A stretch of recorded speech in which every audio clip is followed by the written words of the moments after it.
We begin in Lebanon, where the government is now making concessions after days of protests. The Prime Minister has agreed on reforms to help ease the country's financial crisis. The government is scrapping a proposal to tax WhatsApp calls, which sparked nationwide protests that began on Thursday. The new measures would also cut lawmakers' salaries potentially in half and force banks to inject more than $3 billion to reduce the country's deficit. Our Ben Wiedemann is in Beirut.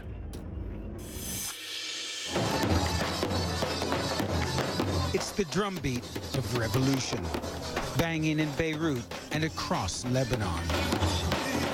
For the fourth straight day, the protests continued, each day bigger than the day before.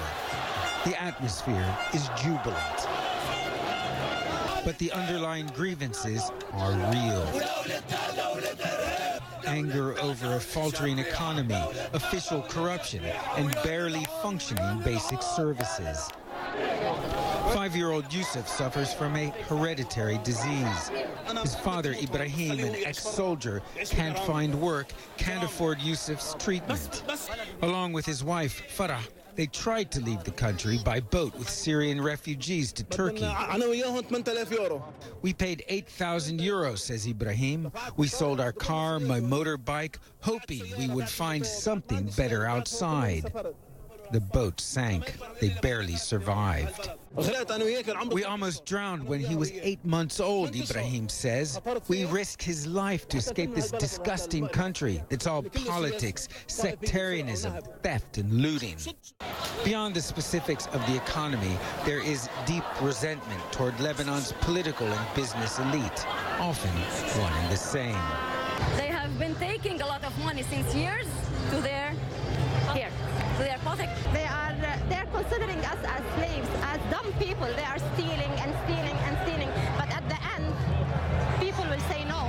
For now, the fabric that is Lebanon appears one. The protesters united in anger and outrage at a political system that for nearly 80 years used sectarian divisions to pull it apart. The pressure from the street is mounting, and in just days has yielded results. Repeatedly, the government here has retreated.